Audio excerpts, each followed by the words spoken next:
The story begins in a Russian prison, where we see a man named Frank Abagnale Jr. Frank is a very clever con artist who has committed many serious crimes. At this time, an FBI agent named Carl comes to take him back to America.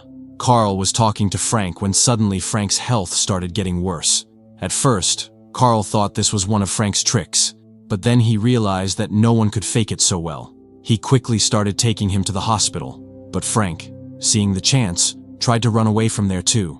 However, the police caught him, and after that, we are shown his story from the beginning. Frank was born into a very happy family. His parents loved each other deeply. One day, Frank's father took him to a shop to buy a suit, but the woman working there said that the shop was closed at the moment.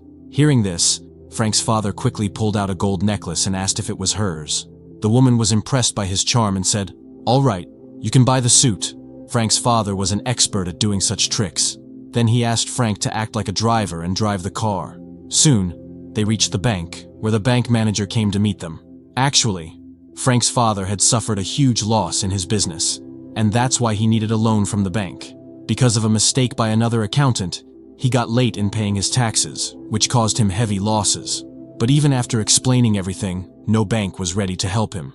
The government seized his car, property, money, everything. Even in this financial crisis, Frank's father still opened a bank account for him. Frank asked, "Why are you doing this? You're already in debt." His father replied, "Don't worry about me. Your whole life is ahead of you. You have to live it well." There was a shortage of money in their lives, so Frank had to change his school too.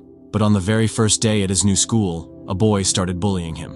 He made fun of Frank and said, "You look like a teacher. Dress according to your age." Frank got very angry at this and decided to actually act like a teacher. He went into the class and told the real teacher there, "What are you doing here? This is my class. I'll teach now. Come later." The poor teacher got nervous and left. After this, Frank humiliated that bully in front of everyone. For a whole week, no one realized that a student was teaching the class like this. He even planned to take the entire class on a trip, but soon the school found out, and Frank's parents were called in. His father stayed serious in front of the principal, but later, he laughed a lot about it with Frank. One day, when Frank came home, he saw another man in his mother's bedroom. That man used to work with his father. His mother tried hard to act like nothing was going on, and even gave Frank some money, saying, "Take this, and buy something for yourself." But Frank had understood everything. A few days later, Frank's parents decided to separate. The lawyer asked Frank if he wanted to live with his mother or his father. Frank was heartbroken, watching his family fall apart in front of his eyes. He couldn't bear it anymore. He ran away from home and went to another city. He didn't have much money, only a bank account and a checkbook. He started writing checks and giving them to hotels. But when the checks began to bounce, the manager kicked him out. Then one day, while sitting idle, he got an idea that checks can also be changed. This is a story of older times, so back then, technology was not very advanced. Taking advantage of this, Frank slowly started making fake checks. He began cashing them by writing different people's names on them. And if the bank manager refused to give him cash, he would confidently use one of his father's old tricks, like the necklace trick, after which his work would get done. But gradually, his tricks started getting caught. Soon, his checks were not being accepted by any bank. Then one day, Frank noticed a pilot outside a hotel. Everyone was giving that pilot a lot of respect. Seeing this, Frank got an idea. Why not become a pilot? Not a real one, but a fake one. That way, everyone would respect him, and his checks would be cashed easily. He then went to the airport disguised as a reporter and told the officials there, "I'm writing an article on pilots. For that, I need to know some important details." He found out everything about where pilots got their uniforms from, and then he called the supplier saying, "My uniform got damaged. Can I get a new one stitched?" After using a few tricks, Frank managed to get a good uniform. He was about to pay for it by check, but the employee there said, "I just need your pilot ID. You don't need to pay anything at all. We'll get it from the airline ourselves." Frank had already made a fake ID, and with that, he got the uniform for free. After this, Frank went to the bank to cash his check, the same bank that earlier ignored him. Now the manager himself came forward and cashed the check personally. Later, Frank learned from a hotel that he could cash bigger checks too, not just small ones, as long as they looked like salary checks. So, Frank started making his own fake salary checks.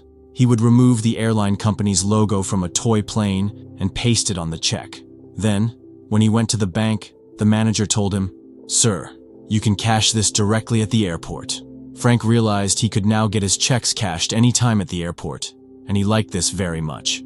The receptionist there even asked him if he was flying with them that day.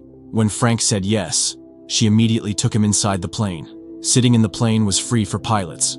Frank was not a real pilot, so he was scared inside, but he still acted very confident in front of everyone. He then went up to a beautiful air hostess and asked her, "Is this your necklace?" He impressed the girl with this trick of his father.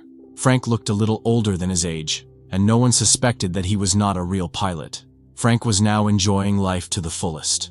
He even started flirting with a bank manager and slowly began understanding the entire system, where the checks came from, where they went, how account numbers were assigned. He learned everything. He also found out that banks used a special typewriter to encode checks. So, he bought a second-hand typewriter of the same kind. Frank was no longer a beginner. His work had become very professional.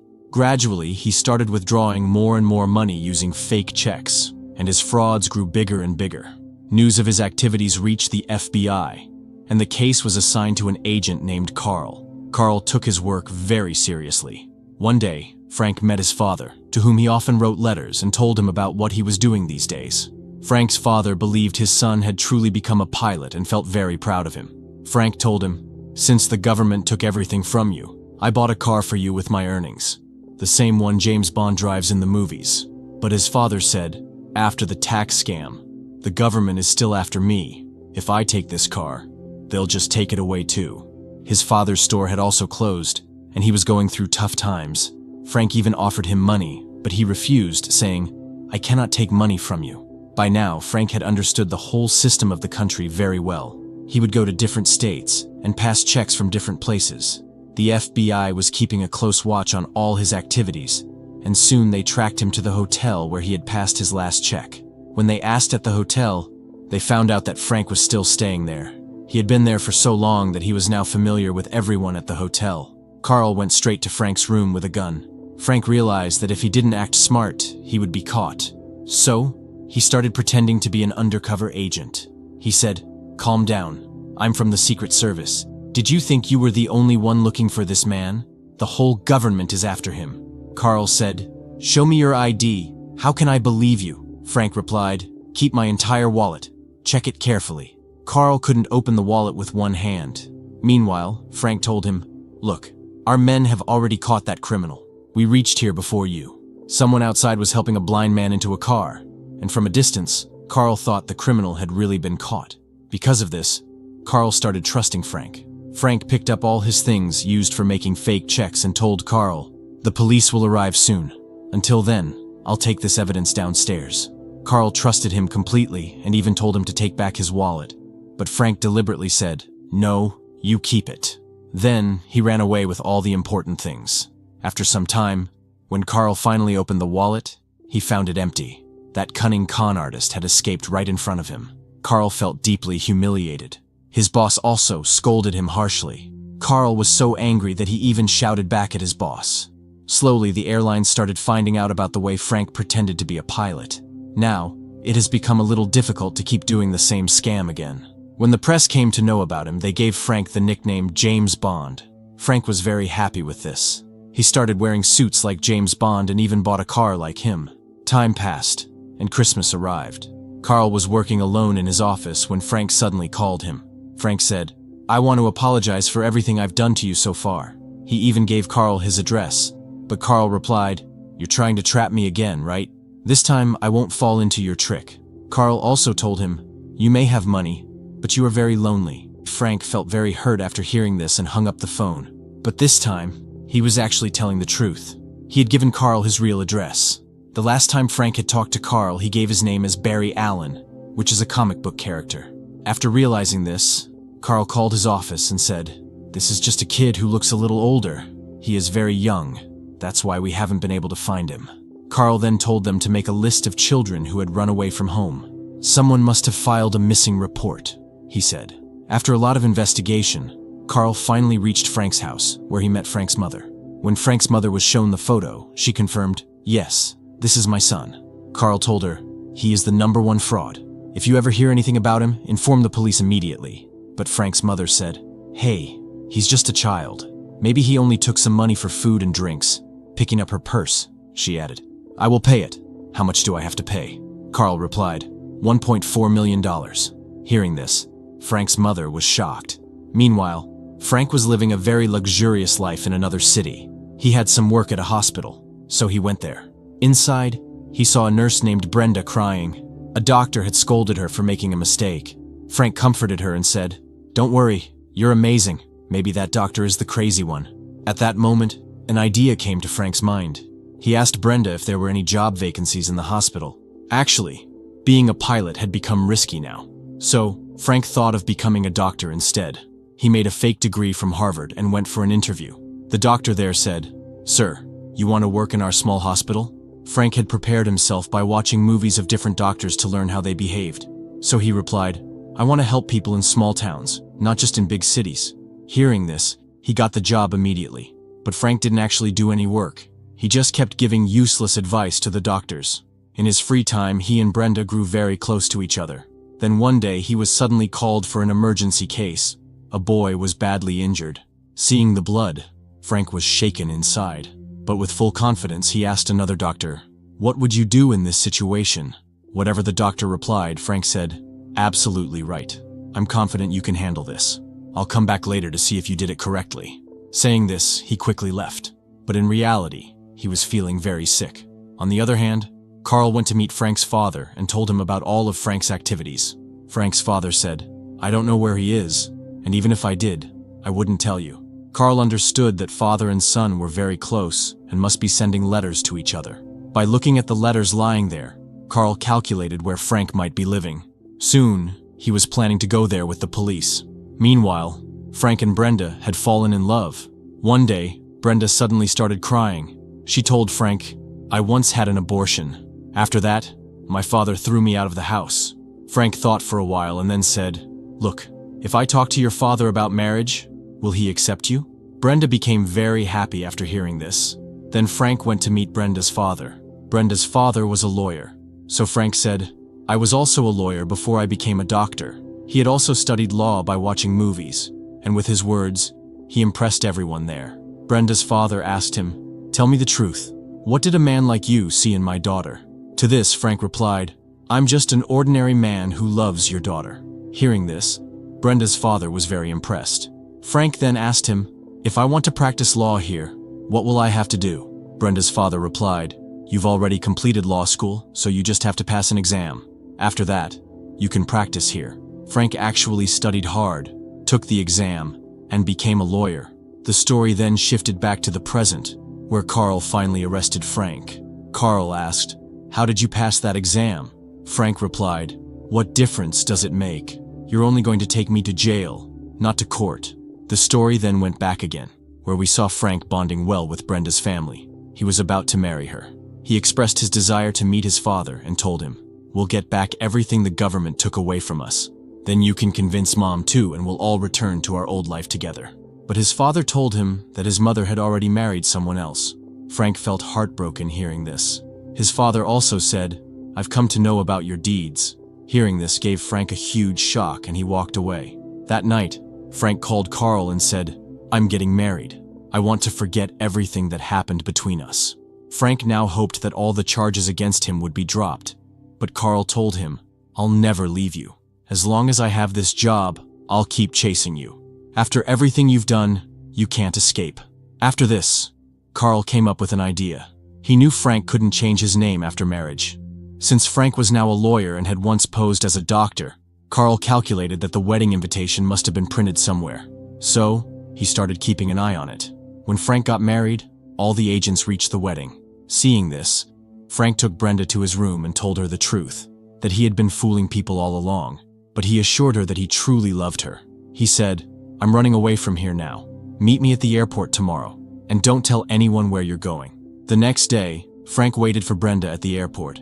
She came, but she wasn't alone. Agents were with her. It became very difficult for Frank to escape. Then he came up with a clever idea. He went to a college and said that their airline was hiring many air hostesses. After conducting several interviews, he selected some beautiful girls. Surrounded by them and dressed in a pilot's uniform, he entered the airport. All the policemen were so distracted by the beauty of the girls that Frank easily slipped away. At the same time, A boy who looked like Frank was standing outside the airport with a car. All the FBI agents ran to catch him, but when caught, the boy said someone had just paid him money to stand there. This way, Frank cleverly escaped from the country. After that, he committed huge frauds in many countries. The last place he was spotted, he was busy making checks. Carl requested his seniors to let him go after Frank, saying, "I'll catch him and bring him back." But his seniors refused. "We couldn't catch him in our own country. How can you catch him in another?" Carl continued digging for more information and soon learned that Frank was getting his checks printed. He suspected Frank was in Russia, but Russia was huge. Where exactly could he be? Carl then remembered that Frank's mother was from a small Russian village. After researching, he found out there was also a printing press there. It was Christmas Eve again. When Carl arrived, he found Frank there. Frank said, "Come, I'll show you around. Come outside with me." But Carl warned him, "Don't even think about running or the police here will shoot you. If you surrender now, I can save you." Frank said, "Swear on your children." Carl swore and said, "Believe me, I'm telling the truth." After this, Frank allowed Carl to handcuff him. But when they stepped outside, there was no one. The very next moment, however, several police vehicles arrived. The story then shifted back to the present again. Carl and Frank were on a plane, about to land in America. Frank said, "I want to talk to my father." With a heavy heart, Carl told him that his father had died after slipping in the bathroom. Frank was devastated. He went to the toilet and cried loudly. There was very little time left before landing. When Frank didn't come out of the bathroom, Carl broke the door, only to see that Frank had removed the sink screws and crawled into the plane's inner compartment. As soon as the landing wheels opened, Frank escaped at the first opportunity. That same night, he went to see his mother, only to find she was happily settled with her new family and even had a young daughter. On the other hand, Carl had already guessed Frank would visit his mother. He was waiting there and arrested him. Frank was still less than 19 years old.